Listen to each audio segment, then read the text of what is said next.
दोस्तों, जैसे सुबह भी मैंने कहा था,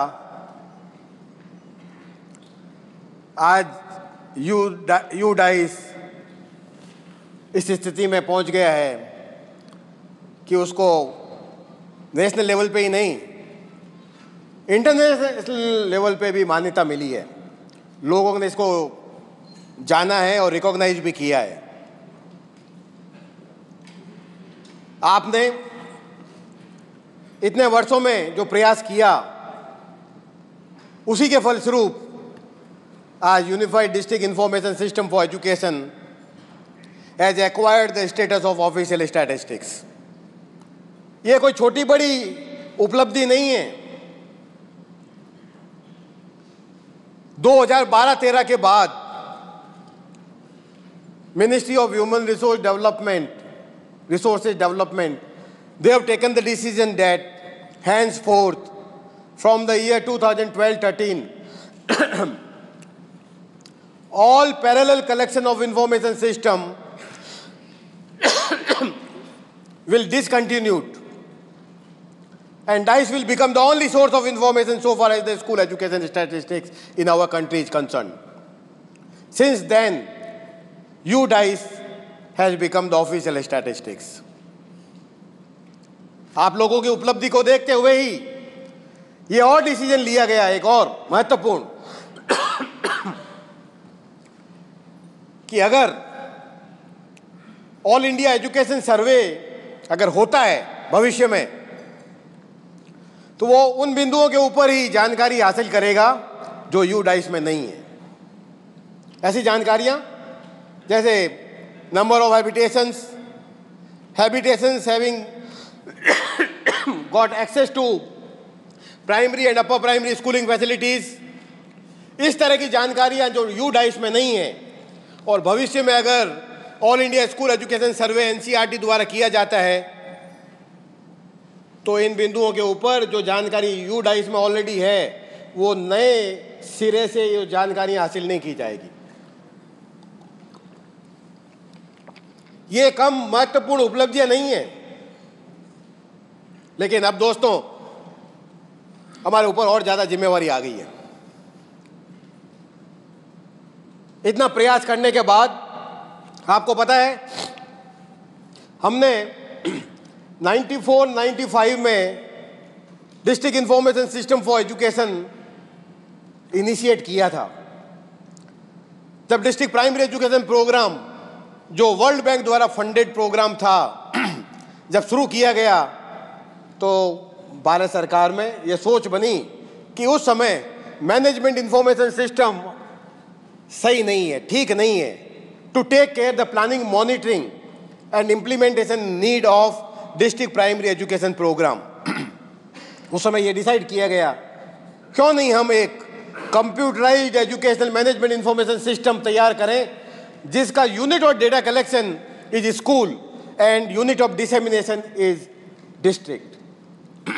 ये डिसीजन हमने लिया 1994-95 में, और इस कार्य को करने की जिम्मेवारी national institute of education planning and administration को दी। उसने आप सबकी मदद से एक प्रपत्र तैयार किया प्राइमरी लेवल ऑफ एजुकेशन के लिए, और शुरुआत में पहले वर्ष में 1994-95 में डीपीईपी फेज 1 के 7 राज्यों के 42 जिलों में उसको इंप्लीमेंट कर दिया। पहले ही वर्ष हम करीबन 65,000 विद्यालयों तक पहुंच गए। ये कम महत्वपूर्ण कार्य नहीं था। उसके बाद जब सर्व शिक्षा अभियान शुरू हुआ 2000-2001 में, आपकी उपलब्धियों को देखते हुए ही दो बहुत महत्वपूर्ण निर्णय लिए गए। Two important decisions were taken by the Government of India, Ministry of Human Resource Development, so far as the strengthening of educational management information system in our country is concerned. जब डीपीपी खत्म होने की तरफ था 2000-2001 में,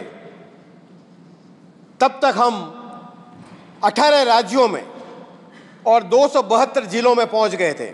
UDISE implement हो गया था, लेकिन ये सारे डिस्ट्रिक्ट और स्टेट्स केवल डीपीईपी ही थे।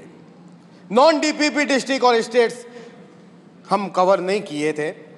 लेकिन जब सर्व शिक्षा अभियान शुरू हुआ 2001 में, तो हम सब लोगों की जो U-DICE से जुड़े हुए हैं उनकी उपलब्धियां को देखते हुए दो महत्वपूर्ण निर्णय किए गए।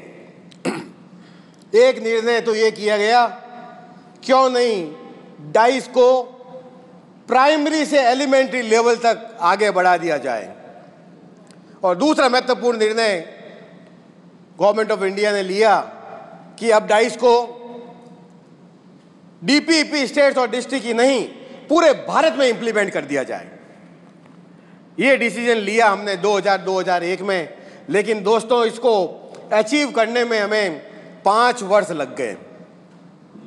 2005-06 पहला वर्ष था जब हम करीबन 604 जिलों तक पहुंच गए थे। 10 लाख से भी ज़्यादा विद्यालय हमसे जुड़ गए थे। ये सभी विद्यालय या हमारा मैंडेट उस समय केवल एलिमेंट्री लेवल ऑफ एजुकेशन ही था। आपकी मदद से हम सब ने मिलके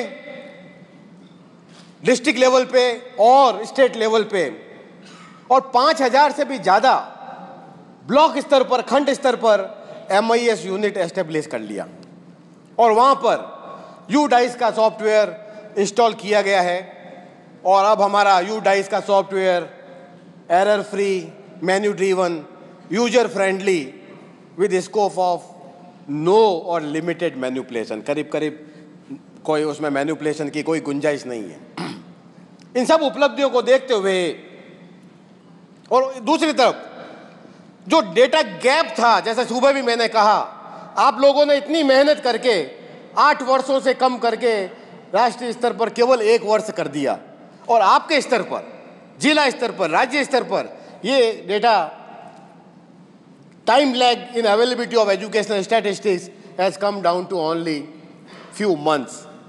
और सारे भारत में डिस्ट्रिक्ट एलिमेंट्री और सेकेंडरी एजुकेशन प्लान सभी एक्सक्लूसिवली U-DICE डेटा पे ही आधारित है। ये बहुत ही बड़ी उपलब्धि है इस कार्य से जुड़े हुए।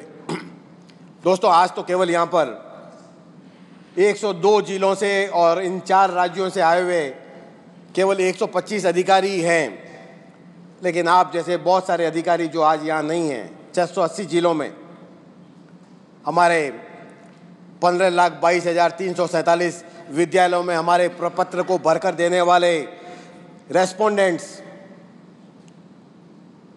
करीबन 5,95,000 गाँवों में जहाँ पर ये विद्यालय है और U-DICE से जुड़ गए हैं, करीबन 83,000 क्लस्टर्स, 6,300 ब्लॉक्स, इन सब से हमारे पास में डेटा आ रहा है। तो इस सब की उपलब्धियों का श्रेय आप सभी साथियों को जो अलग अलग स्तर पर कार्य करते हैं उन सबको जाता है। दोस्तों, जब 2005-06 में हमने पूरे भारत में डाइस को इम्प्लीमेंट कर दिया, उसके बाद में राष्ट्रीय माध्यमिक शिक्षा अभियान कार्यक्रम भी मानव संसाधन विकास मंत्रालय द्वारा शुरू कर दिया गया। आप लोगों की ये उपलब्धियों को देखते हुए ही फिर एक और महत्वपूर्ण निर्णय भारत सरकार ने किया। मैं ये सारी जानकारियाँ आपको विस्तार से दे रहा हूँ क्योंकि कुछ साथी लोग अभी हाल ही में हमारे कार्यक्रम से जुड़े हुए हैं, उनको भी हमारी जो हिस्ट्री है DICE to U-DICE and from student to student data collection in sync with U-DICE, ये जानकारी होना आवश्यक है, ऐसा मैं मानता हूँ। तो जब राष्ट्रीय माध्यमिक शिक्षा अभियान शुरू किया गया, आप सबकी उपलब्धियों को देखते हुए ये न्यूपा को कहा गया कि ऐसा ही सिस्टम आप सेकेंडरी और हायर सेकेंडरी लेवल तक कर दें, यानी कि डाइस को आप सेकेंडरी और हायर सेकेंडरी लेवल तक एक्सटेंड कर दें। इसको करने की जिम्मेवारी भी न्यूपा को ही दी गई। नीपा अब न्यूपा यानी कि national university of educational planning and administration हो गया है। तो 2007-08 में भारत सरकार के कहने पर मानव संसाधन विकास मंत्रालय के दिए गए निर्देश के हिसाब से हमने एक नया सिस्टम तैयार किया, ऑनलाइन सिस्टम, जिसको आप सब लोग जानते ही हैं, secondary education management information system या सेमिस के नाम से जाना जाता है। ये जानते हुए हमने एक ऑनलाइन सिस्टम तैयार किया। चूंकि ये सब सेकेंडरी और हायर सेकेंडरी स्कूल्स हैं, तो यहाँ पर ये कहा गया कंप्यूटर की अच्छी व्यवस्था है, बिजली इलेक्ट्रिसिटी भी है, इंटरनेट भी है। इन सभी विद्यालयों से सेकेंडरी और हायर सेकेंडरी का डेटा हम ऑनलाइन भरवाएंगे। उस समय हमारी ये सोच थी। उस एक्सपेरिमेंट से हमें काफ़ी कुछ सीखने को मिला। 2007-8 में हमने जो सिस्टम तैयार किया वो 2011-12 तक इसी तरह चलता रहा।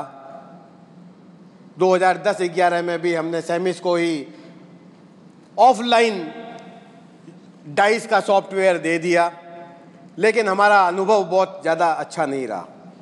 ये सोचते हुए कि ये सारी एंट्री ऑनलाइन होगी, लेकिन आप लोगों को पता ही है और मैं आपके साथ में और शेयर करना चाहूँगा पूरे भारत में उस समय 35 राज्य थे, अब तेलंगाना और आंध्र प्रदेश भी बन गए, 36 राज्यों में किसी भी स्टेट में सेमिस की डेटा एंट्री ऑनलाइन कहीं भी नहीं हुई। ज़्यादातर राज्यों में प्रपत्र को, डेटा कैप्चर फॉर्मेट को भरकर कैपिटल यानी कि राजधानी में स्टेट हेडक्वार्टर्स पे लाके वहाँ पर डेटा पंचिंग हुई, और जो हमारा बेसिक पर्पस था ऑनलाइन सिस्टम को तैयार करने का, वो बुरी तरह से फेल हो गया। इस बीच 2010-11 में हमने हमारे लेवल पे ही एक पूरा प्रपत्र कक्षा 1 से 12 का बना दिया और उसको इम्प्लीमेंट किया।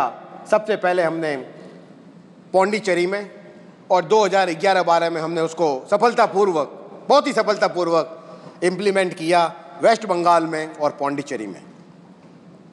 हमारी ये सोच बनी, हम ये कहते आए हैं कि डाइस में जुड़ने वाले सभी विद्यालयों को एक 11 डिजिट का आइडेंटिफिकेशन कोड दिया जाएगा, लेकिन जो सिस्टम हमने तैयार किया उसमें एक ही विद्यालय, अगर उसमें 1 से 12 कक्षाएं थी तो 1 से 8 कक्षाओं को हमने एक डाइस का कोड दे दिया, 9, 10, 11, 12 को हमने एक सेकेंडरी सेमिस का कोड दे दिया। विद्यालय एक ही था बट कोड हमने 2 दे दिए, एक का सॉफ्टवेयर ऑनलाइन डाइस का, दूसरे का ऑनलाइन सेमिस का।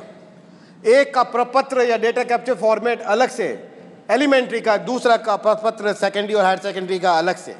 एक के नोडल अधिकारी ऑफिसर स्टेट लेवल पे एसएसए के अलग से या एलिमेंट्री के अलग से, आरएमएसए या सेकेंडरी के नोडल ऑफिसर अलग से। एक की डेटा एंट्री आरएमएसए में ऑनलाइन होने का प्रावधान था, तो दूसरी तरफ एसएसए की data entry offline in the office of the district project coordinator करने का प्रावधान किया गया। 2 रेस्पोंडेंट थे हमारे, एक ही स्कूल, 1 से 8 भरने वाले हेडमास्टर साहब या 9 से 12 भरने वाले प्रिंसिपल साहब, अलग अलग उनके जिम्मेवारी दी गई। बहुत सारी एनर्जी जो हम इस कार्य को ठीक करने में लगा रहे थे, हमारी एनर्जी बहुत व्यर्थ वेस्ट हो रही थी। इसी बीच में ministry of human resource development ने एक कमेटी नियुक्त की, ये बताने के लिए as to suggest modalities as to how to develop a unified district information system for education. पूरे भारत में स्कूल एजुकेशन स्टैटिस्टिक्स के लिए एक सिस्टम तैयार करने के लिए सुझाव दो। उस कमेटी ने भी यही सुझाव दिया, सेमिस और डाइस को या सेकेंडरी और एलिमेंट्री के लिए एक प्रपत्र के मार्फत डेटा इकट्ठा किया जाए।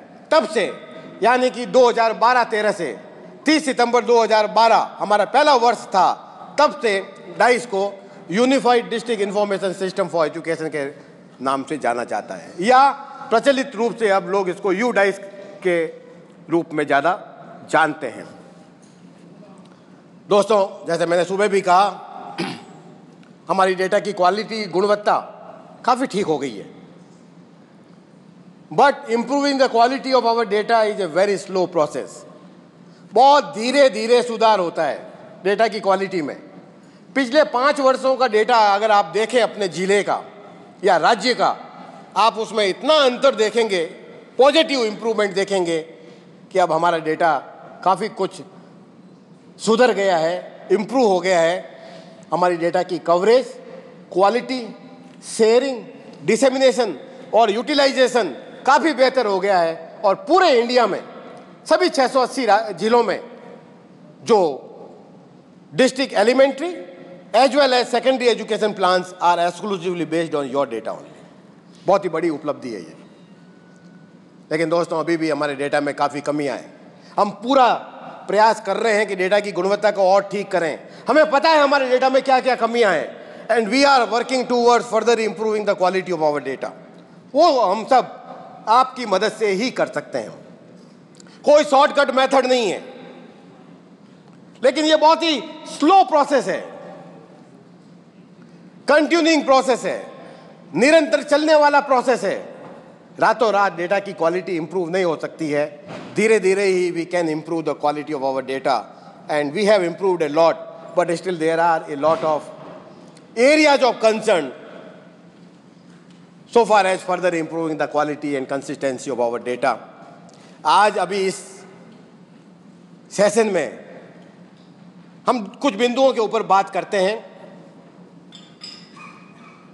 जो यूडाइस में अभी भी और ध्यान देने योग्य है। एक तरफ तो हम जो एग्जिस्टिंग डेटा है, जो एनरोलमेंट के अलावा है, उसके ऊपर भी थोड़ा ध्यान देंगे, और दूसरे पार्ट में हम देखेंगे कि एनरोलमेंट की स्टैटिस्टिक्स को और कैसे ठीक कर दिए जाए, उसमें हम क्या प्रयास कर सकते हैं।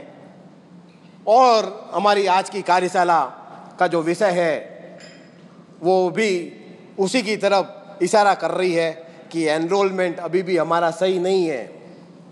Enrolment is not free from the errors because of the one और the other reasons there are fingers being raised about the quality and consistency of enrollment data, your data.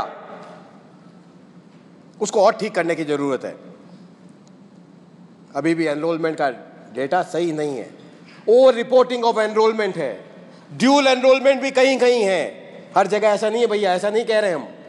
लेकिन अभी भी कुछ विद्यालयों में आप देखेंगे शायद बच्चे का नाम एक स्कूल में लिख दिया गया है, निरंतर उसका बच्चे का नाम एक कक्षा से दूसरी कक्षा में चलता रहता है। बच्चा शायद स्कूल में है या नहीं, वो छोड़ के दूसरे बगल के स्कूल में चला गया है। तो फेक एनरोलमेंट भी हो सकता है, डुप्लीकेट एनरोलमेंट भी है हमारे सिस्टम में, और ओवर रिपोर्टिंग ऑफ एनरोलमेंट भी है। इन सबको ध्यान में रखते हुए ही हमने student data collection in sync with UDISE को करने की जिम्मेवारी हम सबको अब मिली है। सबसे पहले मैं आपको धन्यवाद देना चाहूँगा। इतने वर्षों में आपने जो प्रयास किए हैं डेटा की गुणवत्ता को ठीक करने के लिए, वो अब हमारी डेटा की क्वालिटी में झलक रहा है। Whatever efforts we have been doing, we have undertaken in the last few years, which is now well reflected in the quality and consistency of our data. उसमें किसी भी तरह का कोई डाउट नहीं है, लेकिन फिर भी कुछ छोटी मोटी समस्याएं हैं, कंसर्न है, उसको हमें ठीक करना है। आप अगर अपने जिले का और स्टेट का डेटा देखें तो आप देखोगे कि अब मिसिंग वैल्यूज नाम की कोई चीज नहीं है। कुछ वर्षों पहले मिसिंग वैल्यूज, चाहे वो मैनेजमेंट में हो, या टाइप ऑफ स्कूल में हो, या कैटेगरी ऑफ स्कूल में हो, या रूरल अर्बन में हो, ये बहुत ज्यादा संख्या में हुआ करता था। लेकिन हम सब ने मिलकर जो प्रयास किया उसके वजह से अब मिसिंग वैल्यूज ऑलमोस्ट निल हो गई है। इस सब का श्रेय आपको ही जाता है। हमारा डेटा अब पहले से ज्यादा कंसिस्टेंट है। ये भी हमने जो प्रयास किए उसी की वजह से हुआ है। पिछले कुछ वर्षों में हम ये बताते आए थे कि हमारे अध्यापक किसी स्कूल में 13 घंटा पढ़ाते हैं, 14 घंटा पढ़ाते हैं। इसी तरह ये भी हमारे डेटा में था पहले कि एक बच्चा एक स्कूल में 9 घंटे तक रहता है, 10 घंटे तक रहता है। पिछले कुछ 2 सालों में हमने इस बिंदु को आप लोगों के ध्यान में लाया और 2015-16 में इस तरह की विसंगतियां, इनकंसिस्टेंसीज या गलत अनरियलिस्टिक डेटा जो था वो काफ़ी कुछ ठीक हो गया है हमारे डेटा में। इसका श्रेय सब आप लोगों को ही जाता है। हमने पहले बात की थी 3 साल पहले भी कि बहुत सारे विद्यालय हैं number of days school function ठीक नहीं दे रहे हैं, 2 डिजिट में दे रहे हैं या बता ही नहीं रहे हैं या 0 बता रहे हैं। इसमें भी काफी कुछ ठीक हो गया है। पिछले कुछ वर्षों में स्कूल जिस बोर्ड से एफिलिएटेड है उसकी जानकारी हमारे डेटा में नहीं आती थी, लेकिन जो प्रयास हमने सबने मिलकर किया है, ऐसे स्कूल की संख्या है, चाहे वो स्टेट बोर्ड से एफिलिएटेड हो या सेकेंडरी बोर्ड या अन्य बोर्ड से एफिलिएटेड हो, उनकी जानकारी भी अब अच्छी आ रही है, लेकिन फिर भी अभी भी इसमें और कार्य करने की जरूरत है। इसी के संदर्भ में जैसे मैंने अभी सुबह भी बताया था, अब ministry of human resource development, central board of secondary education, state boards और इंटरनेशनल बोर्ड के साथ में इस बात को उठाई है कि जो आपके बोर्ड से एफिलिएटेड स्कूल्स हैं उन सबको आप यूनिफाइड डाइस कोड अनिवार्य कर दें। मुझे पूरा विश्वास है कि जल्दी ये कार्य भी हो जाएगा और बाकी जो छूट गई विद्यालय हैं वो सब भी हम सबसे जुड़ जाएंगी। तो मैं आपसे ये कह रहा था, जो प्रयास हम हर वर्ष किसी बिंदुओं को लेके यू डाइस की गुणवत्ता को बढ़ाने के लिए करते हैं, that efforts are very well reflected in the quality of your data. इस बार भी कुछ मुद्दे हैं जिनके ऊपर हम चर्चा करेंगे। दोस्तों, सबसे पहली बात तो ये है, 15,22,346 स्कूल हमसे जुड़े हुए हैं। पिछले वर्ष करीबन 5,454 स्कूल 5454 हमसे और जुड़ गए। करीबन उसमें 28,000 अनरिकॉग्नाइज्ड स्कूल्स और अनरिकॉग्नाइज्ड मदरसास भी है। करीबन 3,78,000 प्राइवेट एडेड और अनएडेड स्कूल्स भी हमसे जुड़ गए हैं, जो करीबन 24% of the total 1.5 million schools है। यानी कि हर 4 में से 1 विद्यालय आपकी प्राइवेट एडेड और प्राइवेट अनएडेड स्कूल है। इन प्राइवेट एडेड और अनएडेड स्कूल्स में करीबन 78% alone is private unaided schools. 2,95,000 केवल प्राइवेट अनएडेड स्कूल्स हैं। इतने विद्यालय हमसे जुड़ गए हैं। हर साल और विद्यालय हमसे जुड़ रहे हैं, लेकिन हमें अभी ये नहीं पता है कि हमारी टोटल स्कूल्स कितनी है जहां पर कक्षा 1 से 12 की पढ़ाई लिखाई हो रही है। हमारे पास में रेडीली अवेलेबल स्कूल डायरेक्टरी नहीं है। आप लोगों ने इन 4 राज्यों में निश्चित रूप से ही अपने स्कूल डायरेक्टरी को अपडेट कर ही लिया होगा। जो स्कूल हमसे छूट गई थी पिछले वर्ष किसी भी कारण से, चाहे वो प्राइवेट एडेड हो, प्राइवेट अनएडेड हो, गवर्नमेंट स्कूल हो, कस्तूरबा गांधी विद्यालय हो, सैनिक स्कूल हो, तिब्बतियन स्कूल हो, प्रोजेक्ट स्कूल हो या कोई अन्य विद्यालय जहां पर कक्षा 1 से 12 की पढ़ाई हो रही है, वो छूट गई है, तो निश्चित रूप से आपने उसकी जानकारी हासिल करके यू डाइस में जो स्कूल लिस्ट है उसको अपडेट कर ही लिया होगा। ड्यूरिंग 2015-16 एंड 16-17 कुछ स्कूल हमारी बंद हो गई है, क्लोज्ड हो गई है। कुछ स्कूल दूसरे स्कूल के साथ में मर्ज हो गई है। कुछ नए स्कूल खुल गए हैं। कुछ स्कूल हमसे छूट गई थी।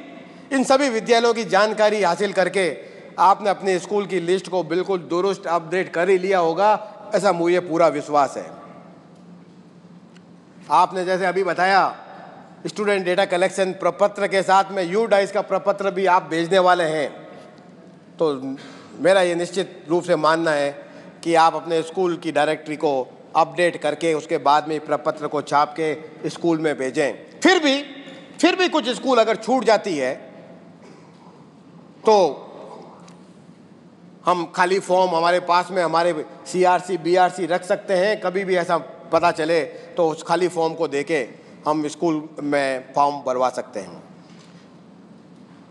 तो मैं ये बात क्यों उठा रहा हूँ, इतने विद्यालय हमसे जुड़ गए, फिर भी ऐसा निश्चित रूप से मानना है कि बहुत सारे विद्यालय अभी भी हमसे जुड़ना बाकी है। और मैं इस आधार पे कह रहा हूँ कि जो हमने नेशनल लेवल पे टोल फ्री नंबर लिया है 1800116200, उस पे जो जानकारियां हमें स्कूल के हेडमास्टर साहब से, प्रिंसिपल साहब से, पेरेंट्स से और कभी कभी विद्यार्थियों से भी मिल रही है कि साहब मेरे पास में UDICE का कोड नहीं है। नेशनल स्कॉलरशिप पोर्टल जैसे आपको पता है पिछले 2 साल से चल रहा है। अभी राष्ट्रीय स्वच्छ पुरस्कार का भी योजना चली थी। जब से ये 2 ऑनलाइन योजनाएं चली थी पुरस्कार देने के लिए या स्कॉलरशिप के लिए, तब से पूरे भारत से हमारे पास में सैकड़ों फोन आए कि साहब UDICE कोड कहाँ से लेना है, ये कहाँ मिलेगा, UDICE कोड क्या होता है, मेरे स्कूल को कैसे मिलेगा, मुझे स्कॉलरशिप के लिए अप्लाई करना है, प्लीज़ हमारी मदद कीजिए। हमने ज़्यादातर आप लोगों को डाइवर्ट कर दिया, स्टेट लेवल डिस्ट्रिक्ट वालों के फ़ोन नंबर दे दिए, लेकिन निश्चित रूप से हमें ये इन्फॉर्मेशन मिली है कि बहुत सारे विद्यालय अभी भी हमसे छूटे हुए हैं। प्रयास करके हम उनको UDICE का कोड दे दें। हम भी अब नवीन से मैं डिस्कस कर रहा था कल रात को ही कि हम नेशनल लेवल पे ऐसा कोई यूटिलिटी एक बना दें जिससे ऑनलाइन अगर कोई UDICE कोड लेना चाहे तो वो कोड जनरेट हो जाए और उसकी सूचना डिस्ट्रिक्ट या स्टेट में बैठे हुए हमारे MIS अधिकारियों तक चली जाए, तो शायद हम बाकी छूट गए जो विद्यालय हैं जो UDICE से जुड़ना चाहते हैं वहाँ भी हम पहुँच जाएं। तो पहला बिंदु दोस्तों हमारा है कवरेज को और ठीक करना। इसको हमें ठीक करना बहुत ज़्यादा ज़रूरी है। अभी दोस्तों टोल फ्री नंबर पे तरह तरह की इंफॉर्मेशन या लोग हमारे साथ शेयर करते हैं, उससे निश्चित रूप से एक बात बिल्कुल साफ निकल के आ रही है।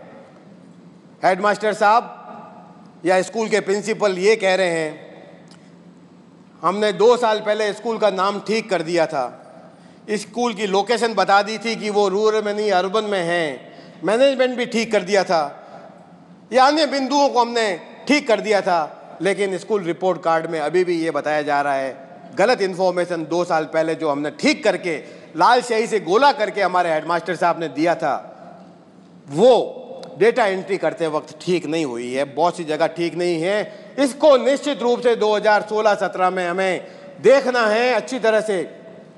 जब डेटा एंट्री ऑपरेटर हमें सारा काम खत्म करके दे तो लाल स्याही से जो डेटा कैप्चर फॉर्मेट में प्रपत्र में गोले किए गए हैं वो देख लें कि वो सब सही हो गया है क्या। आप इतनी मेहनत करते हैं, CRC भी मेहनत कर रहे हैं, प्रिंसिपल साहब भी उसको अच्छी तरह से चेक कर रहे हैं, लेकिन अगर डेटा एंट्री करते वक्त वो सब अगर छूट जाएं तो निश्चित रूप से हमारे कार्य में कुछ कमी रह गई है, उसको ठीक करना हमारे लिए बहुत ही अनिवार्य हो गया है। दूसरा मुद्दा या मेन इशू हमारा यही है। अब बात करते हैं कुछ ऐसे बिंदुओं की जिसके ऊपर हमें और ज़्यादा ध्यान देने की ज़रूरत है। इस विषय के ऊपर हम थोड़ी देर बाद में आते हैं। पहले अन्य विषय जो स्टूडेंट डेटा कलेक्शन से संबंधित तो है, लेकिन अन्य बिंदुओं के ऊपर थोड़ा सा मैं आपको बताना चाहूँगा, शेयर करना चाहूँगा। उससे पता चलता है कि इतने कुछ महत्वपूर्ण उपलब्धियाँ होने के बाद भी, डेटा की गुणवत्ता ठीक होने के बाद भी अभी भी हमें और कुछ बिंदुओं के ऊपर ध्यान लगाने की ज़रूरत है। दोस्तों पिछले साल यानी कि 2015-16 में करीबन 35,000 विद्यालयों ने स्कूल की कैटेगरी चेंज कर दी। मैं ये नहीं कह रहा हूँ कि स्कूल की कैटेगरी चेंज कर दी है तो गलत किया है। हमें निश्चित रूप से ये देख लेना चाहिए कि अब जो ठीक किया गया है वो सही है क्या। प्राइमरी तो अपर प्राइमरी स्कूल बन सकता है, एलिमेंट्री बन सकता है, लेकिन एक सेकेंडरी स्कूल एलिमेंट्री नहीं, ओनली नहीं बन सकता, या एलिमेंट्री स्कूल केवल प्राइमरी नहीं बन सकता। आप इसको चेक जरूर करवा लें, चेंज नहीं करें लेकिन चेक जरूर करवा लें कि हमारे स्कूल के हेडमास्टर साहब ने स्कूल की कैटेगरी को कैसे चेंज किया। इन 35,000 विद्यालयों में से बहुत सारे विद्यालय हमारे इन 4 राज्यों से आए हुए 102 जिलों में भी है। इसको जांच करवाना हमारे लिए अति आवश्यक है। दोस्तों, ये सुना जाता है और माना भी जाता है, हर लोकेशन का एक संबंधित पोस्ट ऑफिस होता है, अटैच्ड पोस्ट ऑफिस होता है। जैसे हम इस एरिया में बैठे हैं तो इसका भी कोई पिन कोड नंबर होगा, पिन कोड तो होता ही है, और वो पोस्ट ऑफिस से जुड़ा हुआ है। लेकिन करीबन 27,000 विद्यालयों ने पिन कोड भी चेंज कर दिया। हो सकता है पिन कोड पहले गलत था, अब सही है। इसको देख लें अच्छी तरह से। ये जांचना हमारे लिए बहुत ही महत्वपूर्ण है कि हमारी डेटा की कंसिस्टेंसी को बढ़ाने में ये बिंदु जो हम अब चर्चा कर रहे हैं वो काफ़ी मदद दे सकते हैं। दोस्तों, करीबन 35,000 स्कूल्स ने स्कूल का मैनेजमेंट भी चेंज कर दिया। हो सकता है अब ठीक हो। प्राइवेट का अनएडेड भी हो गया, प्राइवेट अनएडेड का सरकारी भी हो गया, गवर्नमेंट से लोकल बॉडी में भी चला गया, लोकल बॉडी वाला प्राइवेट अनएडेड भी चल गया। हम आपसे ये निवेदन कर रहे हैं कि इस बार जो इस तरह के management category type of school में चेंजेज है उसको अच्छी तरह से चेक जरूर करवा लें कि भैया अभी ये इन्फॉर्मेशन जो आ रही है वो सही आ रही है। दोस्तों, रूरल एरिया में पहले स्कूल था, वो अर्बन में तो हो सकता है, एरिया डेवलप हो गया, रूरल से अर्बन में आ गया, लेकिन अभी भी बहुत सारे हमारे विद्यालयों ने इस बार 2015-16 में दिखाया है, कुछ विद्यालय जो अर्बन में थे वो अब रूरल में आ गए हैं। अगर ऐसा हो रहा है तो उसको रहने दें, ठीक नहीं करें, लेकिन चेक जरूर करवा लें कि ऐसे कौन से विद्यालय हैं, क्या इन्फॉर्मेशन सूचना पहले गलत थी और अब सही है क्या। करीबन 5,500 स्कूल ने स्कूल की टाइप भी चेंज कर दी। पहले वो बॉयज़ थे जो गर्ल्स हो गए, गर्ल्स स्कूल थे वो बॉयज़ हो गए। इसको ठीक करवा लें, चेक करवा लें, ठीक नहीं करवाएं, चेंज नहीं करें, इसको चेक जरूर करवा लें। इतने प्रयास हम पिछले कुछ वर्षों से कर रहे हैं। ये सारा प्रयास किया कि स्कूल का एस्टेब्लिशमेंट ऑफ ईयर है उसको फ्रीज कर दें, ठीक करवा लें। एक बार किसी भी डॉक्यूमेंट को देख के, रजिस्टर को, रिकॉर्ड्स को देख के उसको ठीक कर लें। इतना प्रयास करने के बाद भी करीबन 20,000 स्कूल्स ने हमारे ईयर ऑफ एस्टेब्लिशमेंट इस बार बदल दिए हैं। शायद हो सकता है इस बार सही हो, तो आप ये चेक जरूर करवाएं कि पहले सही था और अब पहले गलत था और अब सही है क्या। भैया देखिए, year of recognition of school, बहुत सारे विद्यालयों ने बताया है कि वो जब स्कूल स्थापित हुआ था उससे भी पहले का है। स्कूल को रिकॉग्निशन मिला 2005 में और स्कूल स्थापित कब हुआ? 2010 में। तो बिल्कुल ही संभव नहीं है। इसको आप जरूर जांच करवा लें। Number of days school function हमारा काफ़ी ठीक हो गया है, लेकिन ऐसे अभी सैकड़ों विद्यालय हैं हमारे डेटाबेस में जहाँ पर नंबर ऑफ डेज फंक्शन है वो 100 दिन से भी कम है। हो सकता है ये नए विद्यालय हो, नए खुले हो, तो आप ये देख लें ये कौन से विद्यालय हैं ताकि हम सही जानकारियाँ हमारे इसमें भरकर आ जाए। आधार नंबर, दोस्तों, हमारे टीचर का आधार नंबर मैंडेटरी नहीं है, फिर भी करीबन 9 लाख के आसपास हमारे पास में ऐसे टीचर्स हैं जिनका आधार नंबर हमारे पास में भी है। वैलिड आधार नंबर 12 डिजिट का है। अब तो हम बात कर रहे हैं बच्चों के आधार नंबर की, क्यों नहीं है इस बार हम प्रयास करके टीचर का आधार नंबर भी इसमें ले लें, हालांकि ये मैंडेटरी नहीं है। दोस्तों, एक बहुत ही महत्वपूर्ण इंप्रूवमेंट जो हमारे डेटा में इस बार हुआ है वो है टीचर्स का जो मोबाइल नंबर है, वैलिड मोबाइल नंबर, 10 डिजिट का मोबाइल नंबर। पिछले साल तक ये केवल 12 लाख की संख्या थी। इस बार आपने जो प्रयास किए उसी के मद्देनज़र total number of teachers with valid mobile number ये अब करीबन 37 लाख हो गया है, 3.7 मिलियन। ये कम उपलब्धि नहीं है। और मुझे नहीं पता, या अभी प्राइम मिनिस्टर्स ऑफिस ने भी इस जानकारी को लिया था और शायद मेरे पास भी मैसेज आया था। 5 सितंबर को प्राइम मिनिस्टर ऑफिस की तरफ से एक मैसेज आया था, ज़्यादातर सभी विद्यालयों को गया, और आपने इसके अतिरिक्त भी ये सूचना इकट्ठी कर करके दी थी, और इसमें काफ़ी इम्प्रूवमेंट और आया है। टीचर से संबंधित हमारे जो आंकड़े हैं उसमें अभी और कमियां हैं। 2-3 मैं आपको बता देता हूं, वैसे आपको शायद ये सब पता ही होगा। teachers working in a school since a particular year is less than the year of joining. अरे इस स्कूल में कब से पढ़ रहा है? 2005 पढ़ा रहे हैं 2005 से, और हमारा सिस्टम ज्वाइन कब किया था? 2012 से। ऐसा तो नहीं हो सकता, इसको ठीक करवा ले। टीचर्स, हमारे बहुत से अध्यापकों ने बताया है, उन्होंने मैथमेटिक्स कहां तक पढ़ी, साइंस कहां तक पढ़ी, कौन सी कक्षा तक पढ़ी? वो कह रहे हैं मैंने साहब ग्रेजुएट लेवल तक मैथ्स पढ़ी, लेकिन उसकी एकेडमिक क्वालिफिकेशन तो बिलो सेकेंडरी है। इसको ठीक करवा ले, इसको चेक करवा ले, जंचवा ले कि भैया इंफॉर्मेशन स्कूल ने दी है वो ठीक है क्या। और तो और बहुत सारे विद्यालयों ने और टीचर्स ने ये भी बताया है कि उनकी जो प्रोफेशनल क्वालिफिकेशन है वो बीएड है, लेकिन जब हम एकेडमिक क्वालिफिकेशन से उसकी तुलना करते हैं तो वो तो बिलो सेकेंडरी या केवल सेकेंडरी है। और ऐसे टीचर्स की संख्या बहुत ज़्यादा है, हालांकि इसमें काफ़ी कमी आई है, लेकिन अभी हमें और इसमें सुधार करने की ज़रूरत है। लास्ट में टीचर से संबंधित एक और जानकारी है, टीचर्स का एज। आपने जो प्रयास किया है उसकी वजह से ही 0 साल के टीचर अब बिल्कुल खत्म हो गए हैं, नगण्य। 18 साल से कम उम्र के अध्यापक अब हमारे डेटाबेस में बहुत ही कम हो गए हैं, अभी भी, लेकिन बहुत कम हो गए हैं। इसको प्रयास करके हम और भी ठीक करवा सकते हैं। लेकिन अभी भी हमारे डेटाबेस में 180 साल का टीचर है, 200 साल का टीचर भी है। भैया अगर है ऐसा 180 साल का टीचर तो उसको रहने दें, उसको ठीक नहीं करवाएं, चेक जरूर करवा लें, चेंज नहीं करें। 200 साल का है तो रहने दें, देख तो लें भैया कौन है वो। तो टीचर से संबंधित ये छोटे छोटे बिंदु थे, उसके ऊपर हमें ध्यान लगाने की जरूरत है। थोड़ा आंकड़ा मैं आपको और अब देता हूं, वो हमारे डेटा की कमी नहीं है, लेकिन वो सिस्टम की कमी है।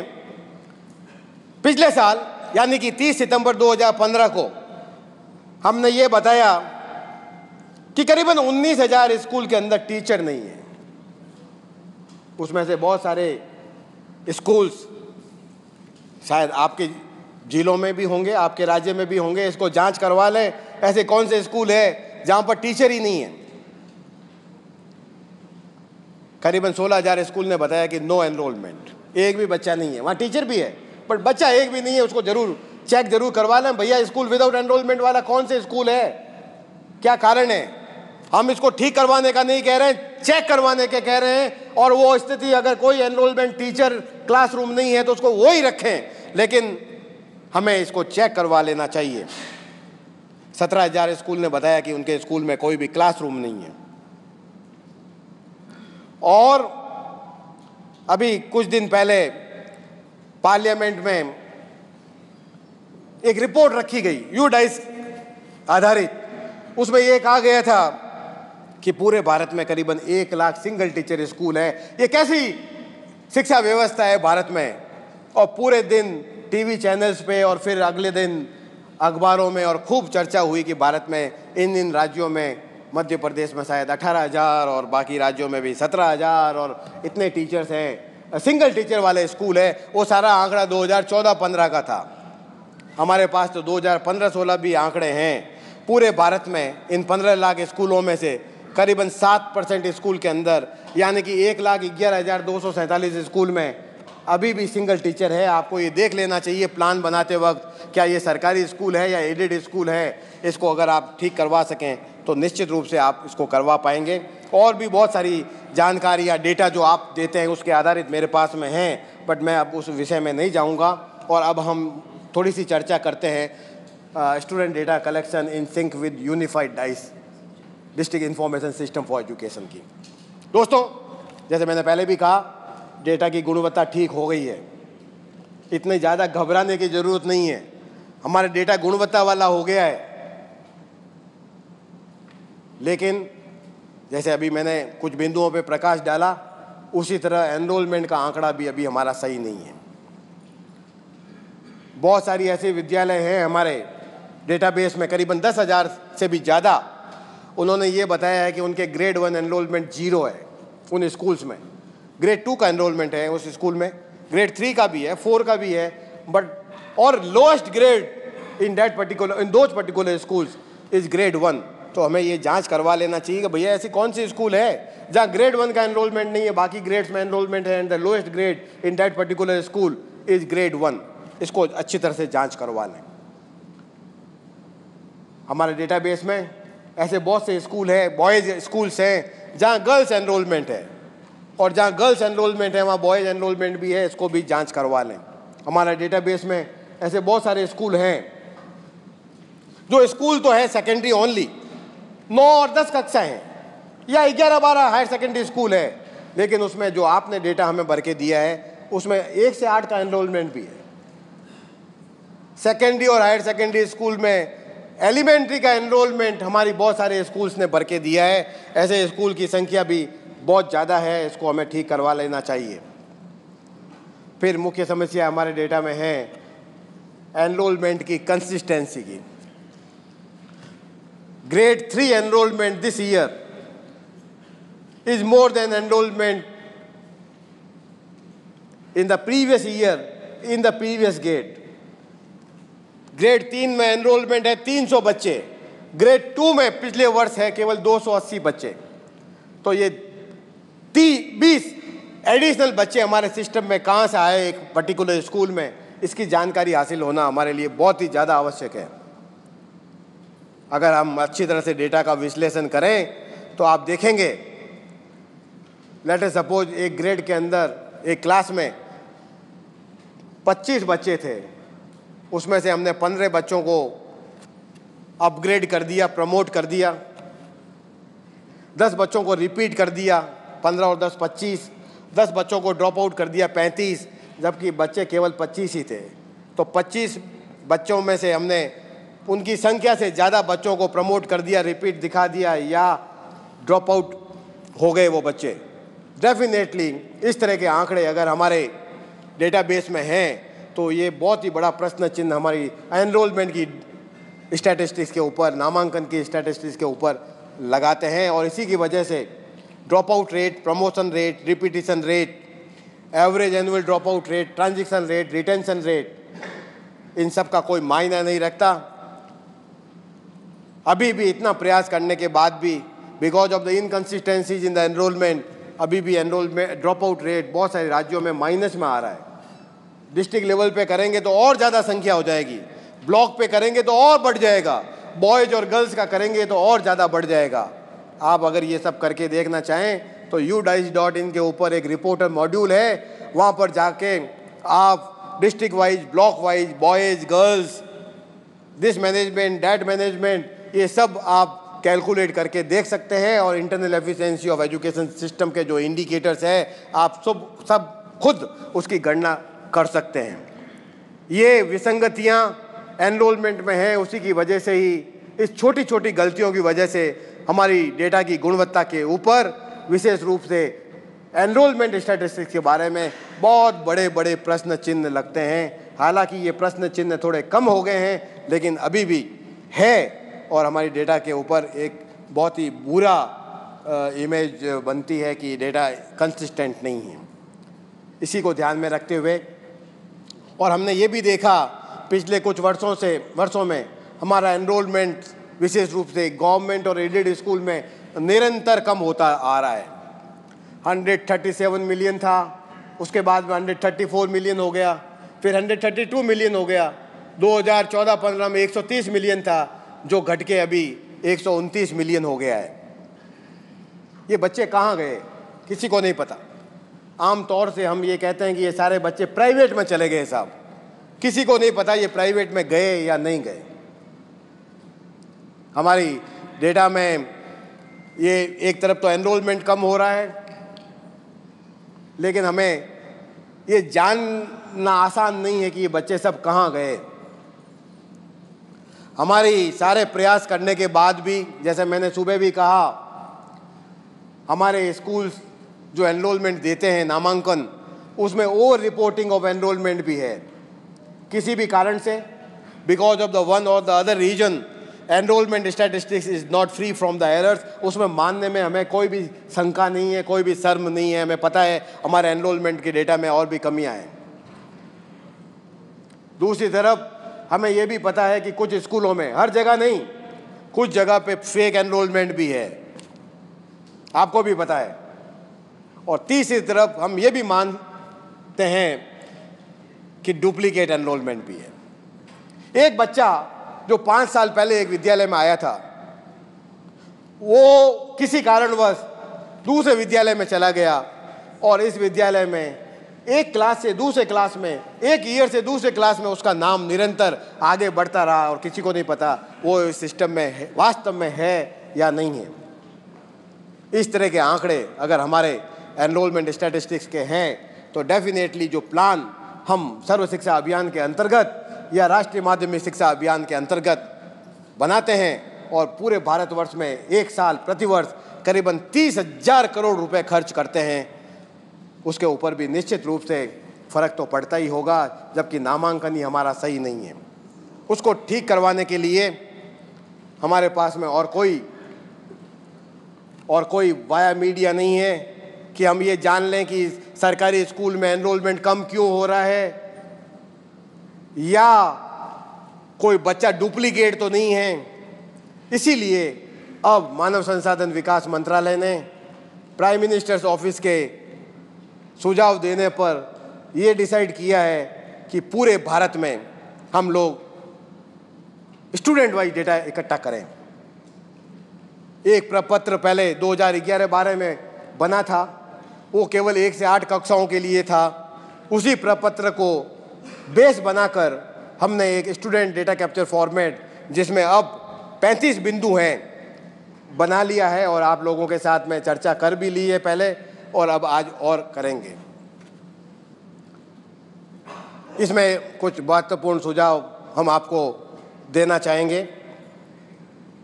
नंबर 1, इस प्रपत्र को विद्यार्थीवार सूचना प्रपत्र को भरने की जिम्मेवारी स्कूल के हेडमास्टर साहब की है, जो हमारे रेस्पोंडेंट हैं। स्कूल प्रिंसिपल और headmaster is the respondent for us as have been in case of UDICE, also in case of student data collection, they are our respondents। School में सभी बच्चों का इन 35 बिंदुओं के ऊपर भरवाने की प्राथमिक जिम्मेवारी स्कूल के हेडमास्टर साहब और प्रिंसिपल की है। स्कूल के हेडमास्टर साहब और प्रिंसिपल हमारे रेस्पोंडेंट, दूसरे स्कूल के जो टीचर्स हैं या क्लास टीचर हैं उसको ये जिम्मेवारी दे सकते हैं। लेकिन किसी भी हालत में, in any condition, this student wise data collection format is not to be given, I repeat, not to be given to the parents। ये पेरेंट्स के भरने के लिए नहीं है, इसको भरने की जिम्मेवारी स्कूल के हेडमास्टर साहब की है। वो स्कूल में जो दूसरे अध्यापक हैं उनकी मदद लेके इन 35 बिंदुओं के ऊपर जानकारियां रिकॉर्ड से भर के इसमें लिखनी है और बाद में ऑनलाइन एंट्री की बात थोड़ी देर बाद में करेंगे। एक राज्य ने ये सारी प्रपत्र है वो पेरेंट्स को बांट दिए। हमें कैसे पता चला? टोल फ्री नंबर पे हमें ये पूछा गया कि साहब इस कॉलम का क्या मतलब है, इसमें क्या भरना है, ये UDICE कोड क्या होता है, ये क्यों करवा रहे हैं स्टूडेंट वाइज डेटा कलेक्शन। जब ज़्यादा जानकारी ली तो पता चला वो अभिभावक थे, पेरेंट्स थे। उनको हमने निश्चित रूप से कहा कि ये आपको नहीं भरना है, स्कूल को आप वापस दे दें, ये हमें निश्चित करना है। किसी भी सूरत में ये प्रपत्र हमें पेरेंट्स को नहीं देना है, हमें खुद स्कूल के हेडमास्टर साहब द्वारा ही इसको भरवाना है। ये पहला बिंदु है। दूसरा महत्वपूर्ण बिंदु है, इस प्रपत्र को जब आप स्कूल में दें तो निश्चित कर लें कि ये जो गाइडलाइंस है आपने बनाई हुई है वो भी उसके साथ में जाएं। ज़्यादातर राज्यों में प्रपत्र के साथ में गाइडलाइन भी गई है, या प्रपत्र में कॉलम के साथ में ऑप्शंस लिखे हुए हैं, लेकिन कुछ राज्यों में, पूरे राज्य में नहीं, कुछ जिलों में स्कूल के हेडमास्टर साहब फोन करके ये पूछ रहे हैं टोल फ्री नंबर पे कि साहब इस कॉलम में ऑप्शंस क्या क्या है। संभव नहीं है ये इतने ज़्यादा संख्या में टोल फ्री नंबर पे विस्तार से 35 बिंदुओं के ऊपर ये ऑप्शंस बताना। हम उन्हें यही बता रहे हैं कि ये dice.in के ऊपर उपलब्ध है, आप वहाँ से ले लें। तो भाई साहब वो कहते हैं कि हमारे पास ना तो कंप्यूटर है, ना इंटरनेट है, ना हमें करना आता है। तो इसलिए इससे हम बच सकते हैं। जैसे झारखंड ने भी, छत्तीसगढ़ ने भी, बाकी राज्यों ने भी ये प्रपत्र के साथ ही पीछे वाले पेज के ऊपर सारी ये गाइडलाइन छाप दी है। निश्चित कर लें कि ये सब स्कूल तक पहुंच जाएं। ये बहुत ज़रूरी है, नहीं तो गलत सूचनाएं आएगी और बहुत दिक्कत होगी सभी को। तीसरा बिंदु है, इसमें से कुछ जानकारियां मैंडेटरी है। नाम, पिता का नाम, कोई अगर माता का नाम नहीं देना चाहे तो कोई जोर जबरदस्ती नहीं है। बहुत से लोग नहीं देना चाहते हैं, या डाइवोर्स हो गए हैं, सेपरेट हो गए हैं, तो वो जानकारी अगर आप उनको प्रेशराइज नहीं करें तो छोड़ सकते हैं। इसी तरह बहुत सारे व्यक्ति या पेरेंट्स या बच्चे या अभिभावक धर्म नहीं बताना चाहते हैं, तो कोई बात नहीं है, धर्म नहीं बताएं। इसी तरह अपना कॉन्टैक्ट नंबर भी नहीं बताना चाहते हैं, मत बताइए।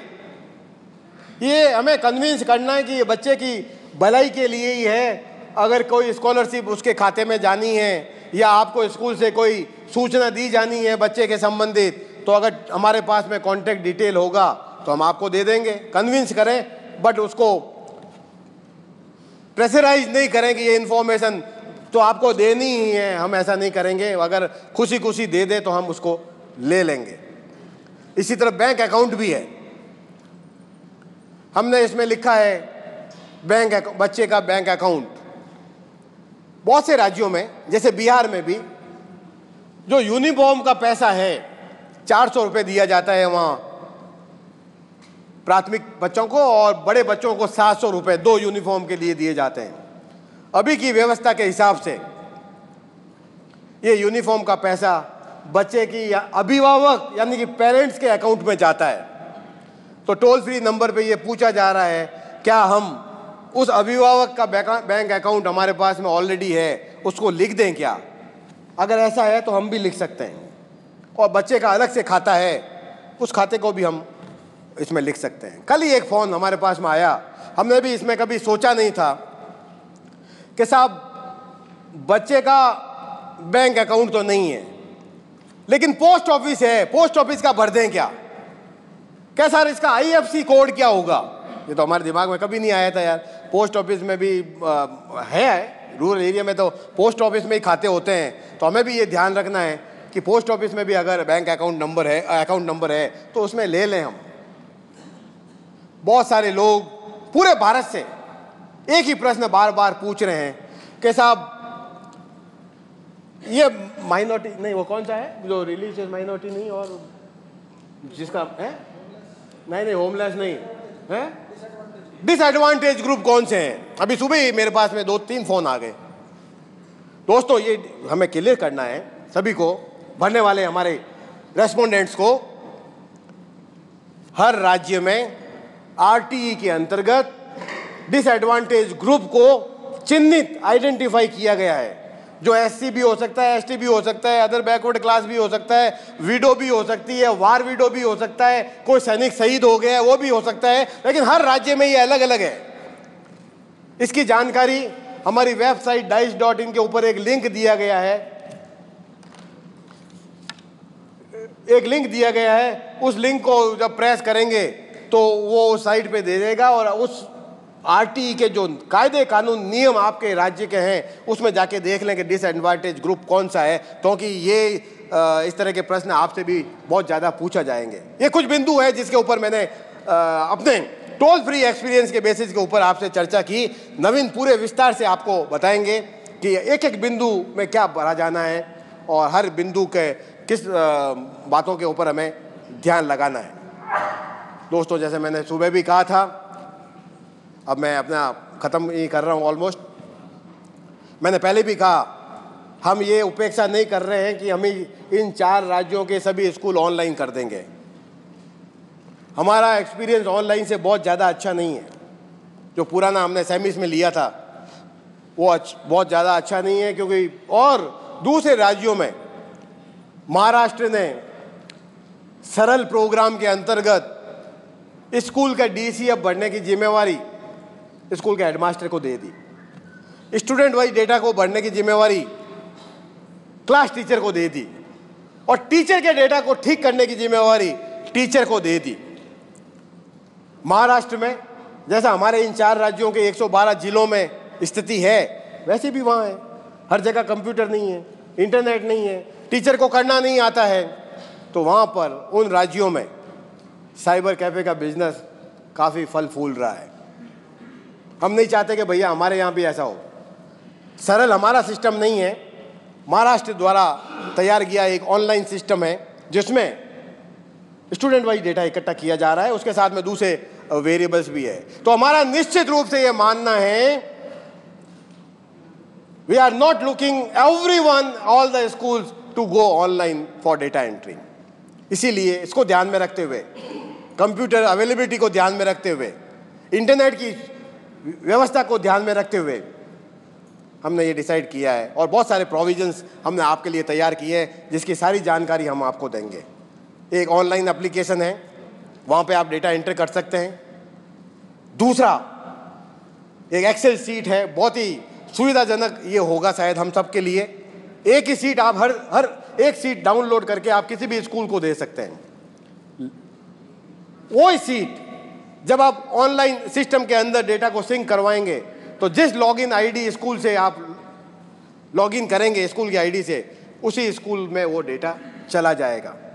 Beauty of the Excel sheet जिसकी सारी जानकारी देंगे वो ये है कि एक ही सीट हर जगह बार बार डाउनलोड करने की भी जरूरत नहीं है। तीसरी एक और महत्वपूर्ण व्यवस्था हम सब लोगों ने आप लोगों के लिए की है, bulk uploading of the independent utility है ये हम उन सभी मित्रों के लिए जो UDICE के सॉफ्टवेयर को इतने वर्षों से काम कर रहे हैं, उनके लिए है। आप अपना 16-17 का मास्टर लिस्ट को तैयार कर लेंगे, उसके बाद में उस लिस्ट के बेसिस के ऊपर आप एक इंडिपेंडेंट यूटिलिटी बना देंगे। वो आप किसी के साथ में भी शेयर करें तो वो डेटा पंच कर सकते हैं। उसमें पावर बिल्डर की ज़रूरत नहीं है, ऑरेकल की ज़रूरत नहीं है। जैसे मोबाइल ऐप आप डाउनलोड करते हैं, किसी भी चीज़ की ज़रूरत नहीं है, वैसी ही एप्लीकेशन आपको मिल जाएगी। वो आप अपने पूरे ब्लॉक की तैयार कर सकते हैं, डिस्ट्रिक्ट की कर सकते हैं, स्कूल को दे दें। लेकिन उसके बाद में वो डेटा, जहाँ डेटा पंचिंग हो रही है, हमारे UDICE के साथी लोग कर रहे हैं डिस्ट्रिक्ट लेवल पे या ब्लॉक लेवल पे, वहाँ पे वो यूटिलिटी आ जाएगी और सारा का सारा डेटा ऑफलाइन मोड में आ जाएगा। और जब हमें सब कुछ ठीक हो जाएगा तो हम उसको UDICE या स्टूडेंट डेटाबेस जो पोर्टल बनाया है उसमें सिंक करना है। उस समय आपको केवल इंटरनेट की व्यवस्था चाहिए।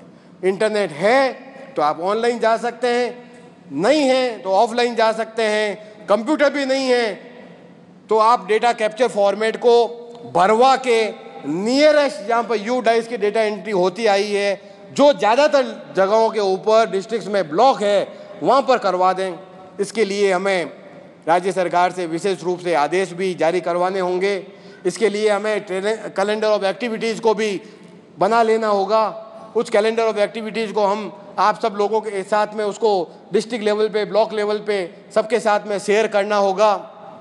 और इस कार्यशाला के बाद में आपको इसी तरह की कार्यशाला अपने खंड स्तर के अधिकारियों, CRC, BRC के साथ भी करनी होगी। तुरंत जाके ऑलरेडी कर ली है तो अच्छी बात है, और भी करनी है तो कर लेंगे। हमने इन सब को ध्यान में रखते हुए हमारे YouTube चैनल के ऊपर सारे नवीन का introduction to student data capture format, विद्यार्थीवार संग्रह प्रपत्र, ये सारे YouTube पे दे दिए गए हैं। और मुझे कहते हुए बहुत ही अच्छा लग रहा है कि ज़्यादातर राज्यों में जहाँ ट्रेनिंग हो रही है उसको इनको चला के दिखाया जा रहा है, ताकि सारे बिंदुओं के ऊपर अच्छी तरह से निर्देश गाइडलाइंस है वो चली जाए। इसके आप भी कर सकते हैं। इसके साथ हमने एक क्वेश्चन आंसर का वीडियो भी बनाया है जो आपको कल अंतिम सत्र में दिखाएंगे, उसको भी आप वहाँ प्ले कर सकते हैं। जब आप इसी तरह की कार्यशाला अपने ब्लॉक लेवल के अधिकारी और CRC और हेडमास्टर साहब से के लिए करें तो निश्चित रूप से ये उपयोगी साबित होगी। कल आप जब यहाँ से चले जाएंगे उसके पहले आपको एक पेन ड्राइव में ये सारे जो वीडियोस हैं वो दे देंगे ताकि आपको डाउनलोड करने में कोई परेशानी नहीं हो और आपने पेन ड्राइव से ही अपने कार्यशालाएँ आयोजित करेंगे उसमें यूज कर सकते हैं। तो मैंने काफ़ी विस्तार से ये सब चर्चाएं आपके सामने की है क्योंकि निश्चित रूप से मेरा ये मानना है कि डेटा में जो थोड़ी बहुत कमियां हैं वो हम आपकी मदद से ही ठीक कर सकते हैं। कोई शॉर्टकट मेथड नहीं है। हम जो चाहते हैं उसको हम आपके मार्फत ही इम्प्लीमेंट करवा सकते हैं। दोस्तों, चैलेंज बहुत बड़ा है। 26 करोड़ बच्चे हैं 1 से 12 में, 129 मिलियन बच्चे हैं, 12 करोड़ 90 लाख बच्चे हैं कक्षा 1 से 5 में, 67 मिलियन बच्चे हैं 6, 7, 8 में, 6 करोड़ 70 लाख, 197 मिलियन बच्चे हैं, 19 करोड़ 70 लाख बच्चे 1 से 8 में, 62 मिलियन बच्चे हैं कक्षा 9, 10, 11, 12 में, and all together 1 to 12 we have more than 261 million children. 26 crore 10 lakh बच्चे से भी ज़्यादा बच्चे हमारे सिस्टम में हैं। ये कार्य बहुत ही चुनौतीपूर्वक है लेकिन ऐसा मानने में बिल्कुल भी संकोच नहीं है। जिस तरह से हम कार्य करते आए हैं उसी तरह भी आगे मेहनत करके इस कार्य को जो हमें student data collection in sync with UDICE दिया है इसको भी बहुत ही अच्छी तरह से करके UDICE की सारी टेबल्स, चाहे वो एनरोलमेंट बाई एज हो, बाई कैटेगरी हो, मीडियम इंस्ट्रक्शन हो, इंसेंटिव्स हो, CWSN बच्चे हो या एनरोलमेंट बाई स्ट्रीम हो या वोकेशनल एनरोलमेंट हो, ट्रेड या सेक्टर का एनरोलमेंट हो, ये सब जनरेट करके हम UDICE 2016-17 जिसकी डेट ऑफ रेफरेंस 30 सितंबर 2016 है और भी अच्छा कर देंगे। Thank you very much for giving me this opportunity. Thank you very much.